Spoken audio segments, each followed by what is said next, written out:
नमस्कार साथियों, कैसे हैं आप लोग। मैं आप सभी का स्वागत करती हूं आपके अपने YouTube चैनल हिंदी भाषा देश की आशा पर। हम पढ़ने वाले हैं हिंदी साहित्य का इतिहास। हिंदी साहित्य के इतिहास में हमारा चालू है उपन्यास। उपन्यास में हमारा एक वीडियो हो चुका है, दूसरा वीडियो ये है क्वेश्चन नंबर 15 से। स्टार्ट करते हैं क्वेश्चन नंबर 15। चंद हसीनों के खतूत किसकी रचना है? आगा हस्र काश्मीरी की या मुंशी अजमेरी की या पांडे बेचन शर्मा उग्र की या मुंशी सदा सुखलाल की? किसकी है? पांडे बेचन शर्मा उग्र की। व्याख्या के साथ देखेंगे हम। व्याख्या देखते हैं।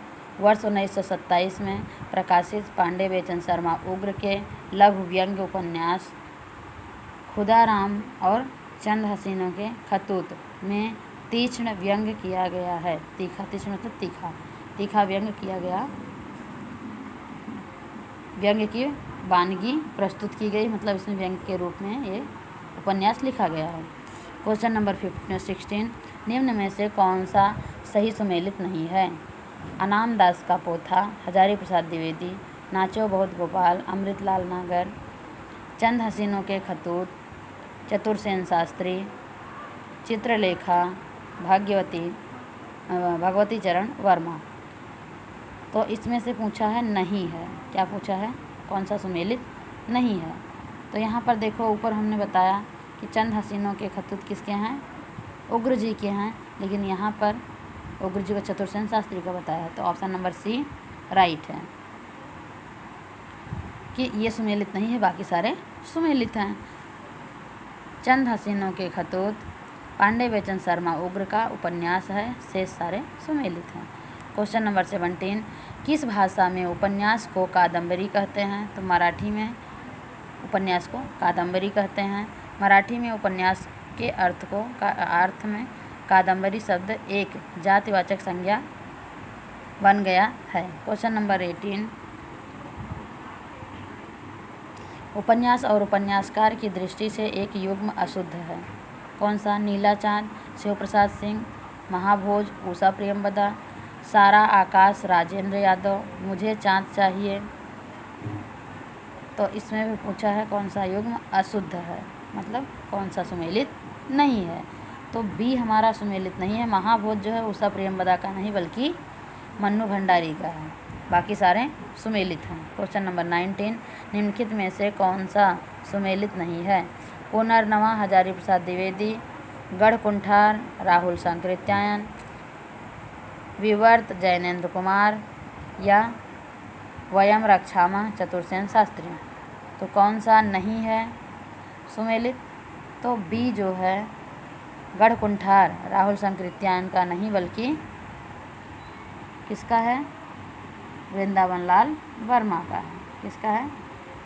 गढ़कुंठार वृंदावन लाल वर्मा का है, राहुल सांकृत्यायन का नहीं है। Question number 20। अजय की डायरी देवराज किस विधा की कृति है? किस विधा की है? उपन्यास की है। डायरी नाटक कहानी उपन्यास में किसकी है? उपन्यास की है। व्याख्या देखेंगे। देवराज इंद्र किशोर मूलतः चिंतक हैं और उनकी साहित्य चिंता भी उनकी व्यापक संस्कृति चिंता के अंतर्गत उपलक्ष्य रूप में ही है। ये मानवतावादी परंपरा के विचारक हैं और कृति के बजाय कृतित्व के लिए आवश्यक वातावरण और प्रेरणाओं को स्पष्ट करने में सहज उत्साह का अनुभव करते हैं। देवराज नंद किशोर की अन्य रचनाएं पथ की खोज उपन्यास है, साहित्य की चिंता, आधुनिक समीक्षा, छायावाद का पतन, साहित्य और संस्कृति, अजय की डायरी, उपन्यास, संस्कृत का दार्शनिक विवेचन, इतिहास पुरुष, प्रतिक्रियाएं, मैं वे और आप, ये भी उपन्यास है। उनकी सबसे महत्वपूर्ण पुस्तक संस्कृति का दार्शनिक विवेचन है। क्वेश्चन नंबर 21, डॉक्टर देवराज कृत अजय की डायरी किस विधा की रचना है? अभी हमने ऊपर देखा उपन्यास है। अजय की डायरी उपन्यास है, डायरी नहीं है, ये हमें ध्यान में रखना है। क्वेश्चन नंबर 22, निम्नलिखित में से कौन सी औपन्यासिक कृति घनीभूत वेदना की केवल एक रात में देखे हुए विजन को शब्दबद्ध करने का प्रयत्न है? भूले बिसरे चित्र, अनाम दास का पोथा, अपने अपने अजनबी, शेखर एक जीवनी। तो क्या है इसमें? घनीभूत वेदना की केवल एक रात में लिखे गए जो हैं वो है हमारा शेखर एक जीवनी। व्याख्या देखेंगे। लाहौर जेल में रहते वक्त तत्कालीन परिस्थितियों में के मुताबिक अज्ञेय के मन में फांसी की सज़ा निश्चित हो गई थी। उसी रात के वक्त जो घनीभूत पीड़ा वेदना उनके भीतर उमड़ रही थी, उसी की परिणति है शेखर एक जीवनी। अज्ञेय के ही शब्दों में घनीभूत वेदना की केवल एक रात में देखे हुए विजन को शब्दबद्ध करने का प्रयत्न, अपने जीवन का संभावित अंत फांसी की छाया में उन्होंने अपने जीवन का मूल्य अर्थ एक सिद्धि को स्थापित करना चाहा। शेखर एक जीवनी उपन्यास 2 खंडों में विभक्त है। कितने खंडों में? 2 खंडों में विभक्त है, जिसका मुख्य पात्र शेखर ही है। अगला क्वेश्चन देखेंगे, मुख्य तथ्य देख लेते हैं। शेखर एक जीवनी वस्तुतः जीवनी मूलक उपन्यास है, जिसमें एक ओर जीवन की वास्तविकता का साक्षात्कार होता है तो दूसरी ओर औपन्यासिक शिल्प एवं कल्पना के स्थापत्य का अनायास रूप से दर्शन होता है। शेखर एक जीवनी को एक चरित्र उपन्यास की संज्ञा दी जा सकती है। भूले बिसरे चित्र भगवती चरण वर्मा का उपन्यास है। अनाम दास का पोथा हजारी प्रसाद द्विवेदी की रचना है। अपने अपने अजनबी अज्ञेय द्वारा लिखित उपन्यास है। क्वेश्चन नंबर 23, यह पथबंधु था उपन्यास के लेखक नरेश मेहता, प्रभा खेतान, भैरव प्रसाद गुप्त, रांगे राघव। कौन है? नरेश मेहता जी हैं। यह पथबंधु नरेश मेहता जी का है। व्याख्या देखेंगे। यह पथबंधु 1962 ईस्वी में उपन्यास के लेखक नरेश मेहता हैं। इनके अन्य उपन्यास हैं डूबते मस्तूल 1954 में, धूमकेतु एक श्रुति 1962, 2 एकांत 1964, नदी यशस्वी है 1967, प्रथम फाल्गुन 1968, उत्तर कथा भाग 1 1979, भाग 2 1982। प्रश्न नंबर 24, इनमें से कौन सा उपन्यास प्रेम विवाह और सेक्स से संबंधित है? इरावती, तितली, कंकाल और इनमें से कोई नहीं। तो हमारा तितली जो है इसमें हमें प्रेम विवाह और सेक्स से संबंधित कहानी बताई गई है, समस्या को उजागर किया गया है। व्याख्या देखेंगे। जयशंकर प्रसाद द्वारा रचित उपन्यास कंकाल प्रेम विवाह और सेक्स से संबंधित है। इसमें समाज की त्याज्य, अवैध और अज्ञात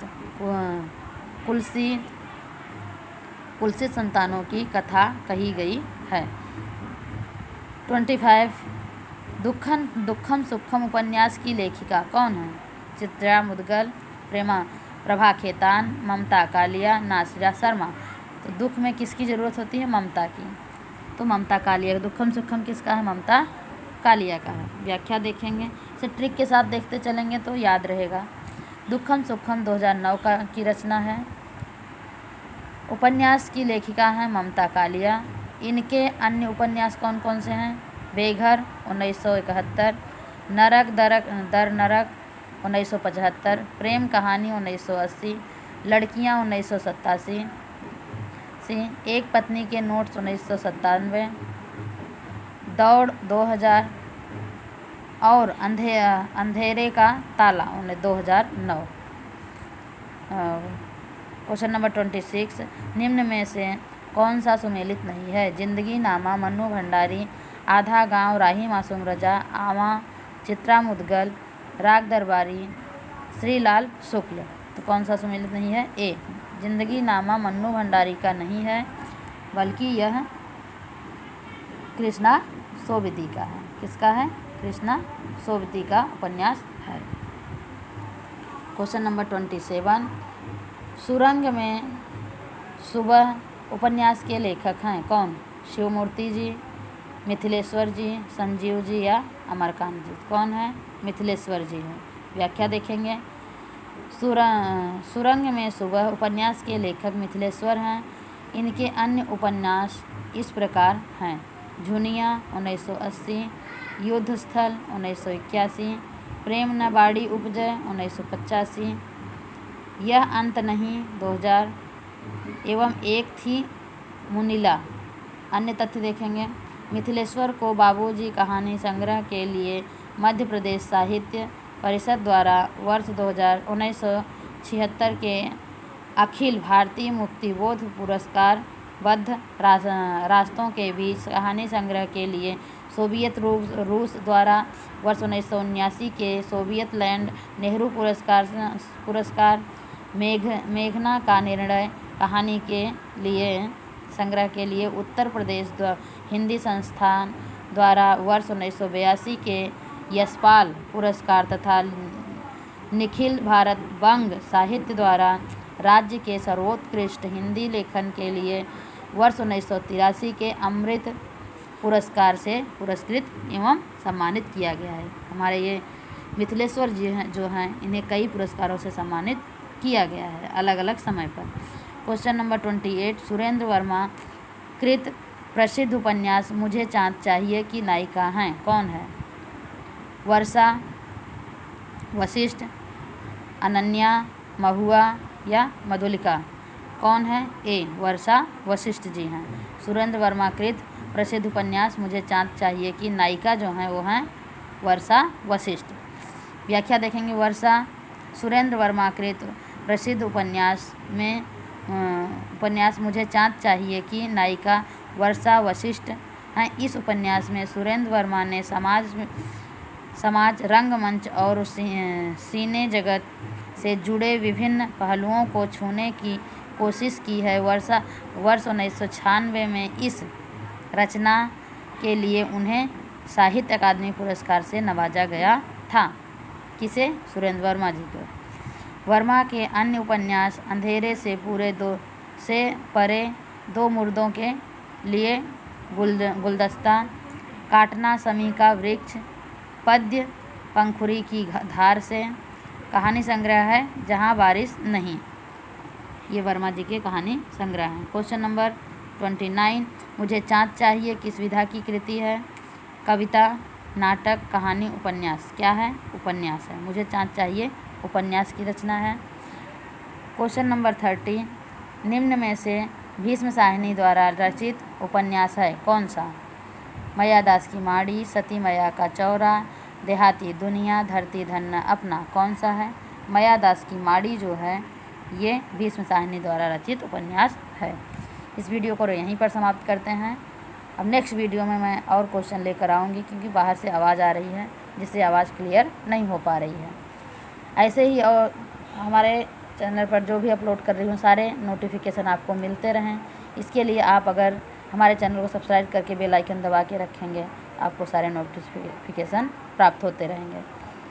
और अगर लाइक करेंगे तो हमें और मोटिवेशन मिलेगा, जिससे हम और अच्छा करने की कोशिश करेंगे।